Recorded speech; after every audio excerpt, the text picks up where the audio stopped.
Assalamualaikum warahmatullahi wabarakatuh. Baiklah, kami dari kelompok 7 ingin mempresentasikan PowerPoint kami dengan judul kegiatan yang dilarang, yang terdiri dari jual rugi atau predatory pricing, kemudian tentang persekongkolan atau konspirasi usaha, dan tentang pandangan hukum Islam terhadap praktek jual rugi atau predatory pricing, dan pandangan hukum Islam terhadap praktek persekongkolan atau konspirasi usaha. Saya Winasya Fitri Nasution sebagai pemateri pertama akan menjelaskan mengenai pengertian jual rugi atau predatory pricing.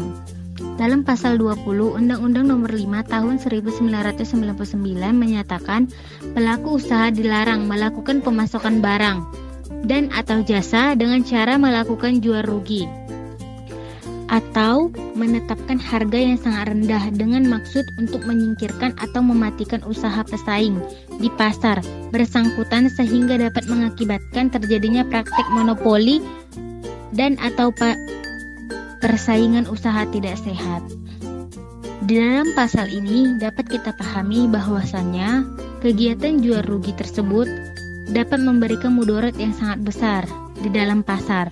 Oleh karena itu, hal ini sangat dilarang dalam kegiatan pasar atau persaingan di dalam pasar. Selanjutnya, dari pasal 20 tersebut dapat disimpulkan beberapa unsur. Yang pertama adalah unsur pelaku usaha. Pelaku usaha adalah sebagaimana dimaksud dalam pasal 1 angka 5. Pelaku usaha adalah setiap orang perorangan atau badan usaha, baik yang berbentuk badan hukum atau bukan badan hukum, yang didirikan dan berkedudukan atau melakukan kegiatan dalam wilayah hukum negara Republik Indonesia, baik sendiri maupun bersama-sama melalui perjanjian, penyelenggaraan berbagai kegiatan usaha dalam bidang ekonomi. Yang kedua, unsur pemasokan. Pengertian pemasokan adalah dalam pasal 15 menyatakan menyediakan barang maupun jasa dalam kegiatan jual beli, sewa menyewa, sewa beli, dan sewa guna. Yang ketiga, unsur barang. Pengertiannya tertera dalam pasal 1 angka 15 menyatakan setiap benda baik berwujud maupun tidak berwujud, baik bergerak maupun tidak bergerak yang dapat diperdagangkan, dipakai, dipergunakan atau dimanfaatkan oleh konsumen atau pelaku usaha. Yang keempat, unsur jasa. Menurut pasal 1 nomor 17, jasa ialah setiap pelayanan berupa pekerjaan atau kinerja yang dipertukarkan dalam masyarakat untuk kepentingan konsumen atau pelaku komersial. Yang kelima, unsur jual rugi. Jual rugi adalah harga jual yang ditetapkan oleh pelaku usaha di bawah biaya pasar atau di bawah harga pasar. Berdasarkan teori ekonomi, jual rugi adalah suatu kondisi di mana suatu pelaku usaha menetapkan harga jual dari barang atau jasa yang diproduksi di bawah biaya total rata-rata. Dan yang keenam, unsur harga yang sangat rendah. Harga yang sangat rendah adalah harga yang sangat rendah yang ditetapkan oleh aktor komersial. Yang ketujuh, unsur menyingkirkan atau mematikan.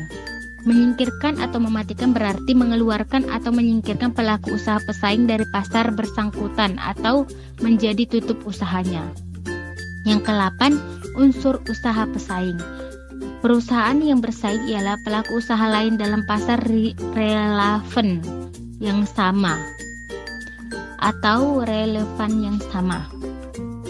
Yang ke-9, unsur pasar. Menurut pasal 1 angka 9, pengertian pasar adalah lembaga ekonomi di mana para pembeli dan penjual baik secara langsung maupun tidak langsung dapat melakukan transaksi perdagangan baik barang ataupun jasa. Yang ke-10, unsur pasar bersangkutan. Pengertian pasar bersangkutan adalah pasar yang berkaitan dengan jangkauan atau daerah pemasaran tertentu oleh pelaku usaha atas barang atau jasa yang sama atau sejenis, atau substitusi dari barang atau jasa tersebut. Dan yang terakhir, unsur praktek monopoli. Pengertian praktek monopoli menurut pasal 1 angka 2 adalah pemusatan kekuatan ekonomi oleh satu atau lebih pelaku usaha yang mengakibatkan dikuasainya produksi dan atau pemasaran atas barang dan atau jasa tertentu sehingga menimbulkan persaingan usaha tidak sehat atau dapat merugikan kepentingan umum.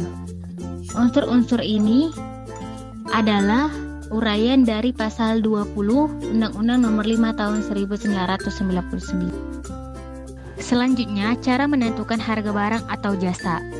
Yang pertama, fixed cost dan variable cost. Biaya total atau total cost sama dengan biaya tetap ditambahi biaya variabel. Yang kedua, average cost. Biaya rata-rata adalah biaya yang harus dikeluarkan untuk memproduksi satu unit output. Dan yang terakhir, marginal cost, yakni paling penting di antara semua komponen biaya adalah konsep biaya marginal, yakni naiknya biaya total yang disebabkan oleh produksi satu unit output. Baiklah, selanjutnya saya Hariska Fadila akan membahas materi kita terkait persekongkolan atau yang sering disebut konspirasi usaha dan konspirasi usaha menurut Islam. Sebenarnya persekongkolan atau konspirasi usaha itu apa sih? Jadi, menurut Undang-Undang Nomor 5 Tahun 1999, persekongkolan atau konspirasi usaha adalah bentuk kerjasama yang dilakukan oleh pelaku usaha dengan pelaku usaha lain dengan maksud untuk menguasai pasar bersangkutan bagi kepentingan pelaku usaha yang bersekongkol. Ya, di dalam Undang-Undang Nomor 5 Tahun 1999 melarang perbuatan pelaku usaha yang bertujuan menghambat atau bertentangan dengan prinsip persaingan usaha yang sehat, antara lain seperti pembatasan akses pasar, kolusi, dan tindakan lain yang bertujuan untuk menghilangkan persaingan. Undang-Undang Nomor 5 Tahun 1999 tentang larangan praktek monopoli dan persaingan usaha tidak sehat di dalam pasal 22 menyatakan bahwa pelaku usaha dilarang bersekongkol dengan pihak lain untuk mengatur dan atau menentukan pemenang tender sehingga dapat mengakibatkan terjadinya persaingan usaha tidak sehat. Nah, pasal 22 ini dapat diuraikan ke dalam beberapa unsur. Jadi, yang pertama ada unsur pelaku usaha. Kedua, unsur bersekongkol yang antara lain dapat berupa A. Kerjasama antara dua belah pihak atau lebih. B. Secara terang-terangan maupun diam-diam melakukan tindakan penyesuaian dokumen dengan peserta lain. C. Membandingkan dokumen tender sebelum penyerahan. D. Menciptakan persaingan semu. E. Menyetujui dan atau memfasilitasi terjadinya persekongkolan. Ketiga, unsur pihak lain.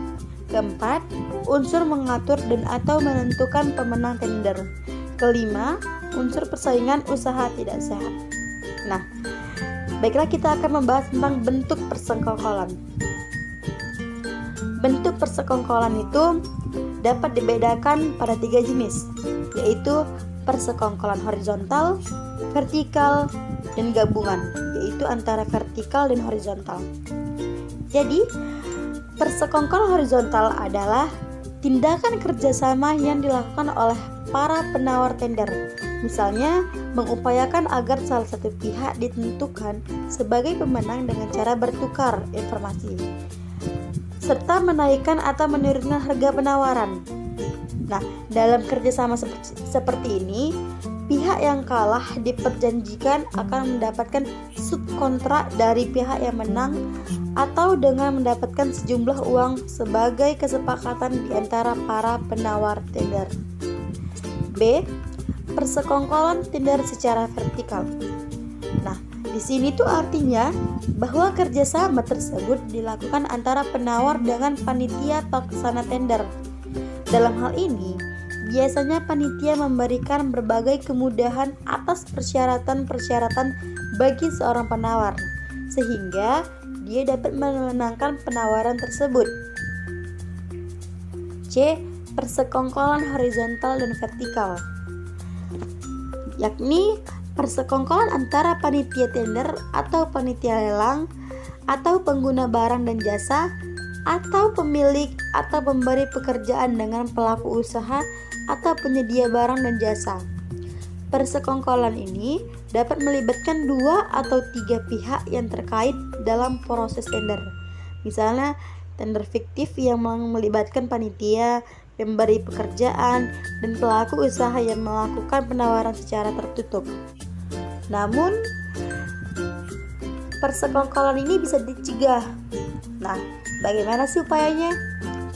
Jadi, upaya pencegahan persekongkolan ini dapat ditempuh pemerintah untuk pencegahan terjadi praktik persekongkolan dalam pengadaan barang atau jasa, antara lain A. Penyerapan tender atau lelang secara elektronik dan bersifat nasional. B. Dibentuknya agen pengadaan. C. Adanya pilihan menggunakan reverse auction. D. Perluasan makna pertentangan kepentingan dalam etika pengadaan barang atau jasa. E. Tindakan hukum yang tegas bagi penyedia maupun pejabat pengadaan atau pokja, pemilihan atau agen pengadaan yang melakukan persekongkolan. Nah, selanjutnya persekongkolan atau konspirasi usaha menurut Islam. Jadi, konspirasi usaha adalah bentuk kerjasama yang dilakukan oleh pelaku usaha dengan pelaku usaha lain dengan maksud untuk menguasai pasar bersangkutan bagi kepentingan pelaku usaha yang bersekongkol, seperti yang sudah saya sebutkan tadi.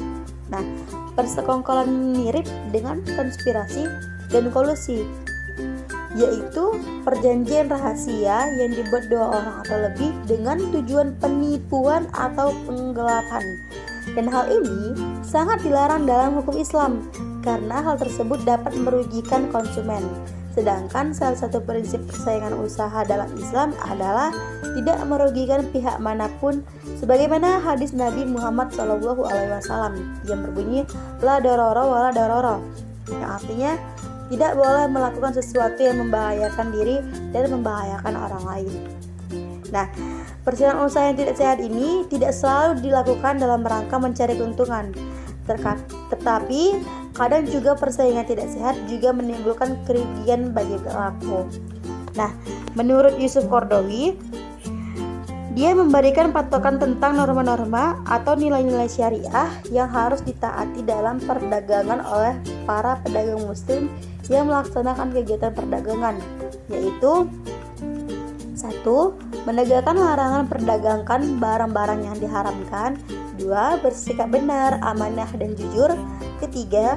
Menegakkan keadilan dan mengharamkan bunga.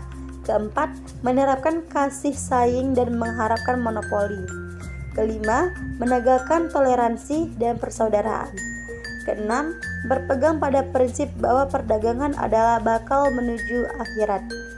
Terima kasih. Jual rugi menurut hukum Islam. Islam sangat melarang melakukan jual rugi disebabkan persaingan usaha tersebut dapat mematikan usaha lainnya.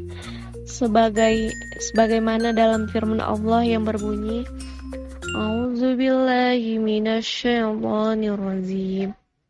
Bismillahirrahmanirrahim. Ya Da'udu inna ja'alna khalifatan fil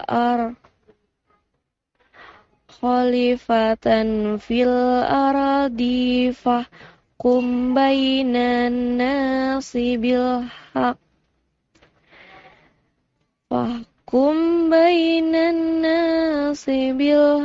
wala tattabi'il hawa fayudillaka an sabilillah. Innal ladzina yadilluna an sabilillahi lahum azabu syadidum bima nasu yaumal hisab. Artinya Allah berfirman, wahai Daud, sesungguhnya engkau kami jadikan khalifah, penguasa di bumi.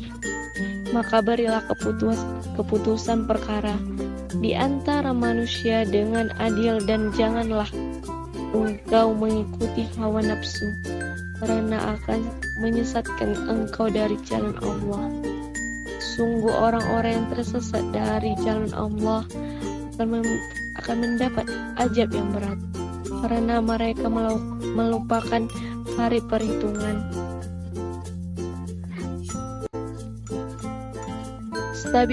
Stabilitas harga adalah tindakan mempertahankan suatu harga barang atau jasa pada tingkat tertentu yang dilakukan oleh pemerintah atau harga yang sudah ditetapkan oleh pemerintah.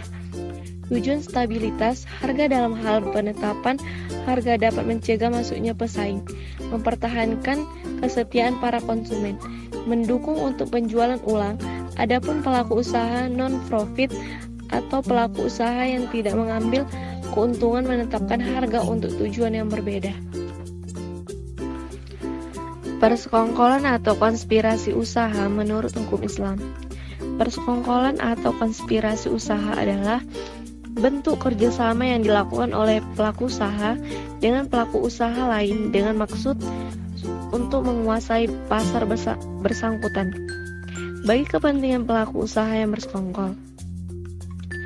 Persekongkolan mirip dengan konspirasi dan kolusi yang perjanjian rahasia yang dibuat dua orang atau lebih dengan tujuan penipuan dan penggelapan. Dan hal ini sangat dilarang dalam hukum Islam karena hal tersebut dapat merugikan konsumen, sedangkan salah satu prinsip persaingan usaha dalam Islam adalah tidak merugikan pihak manapun.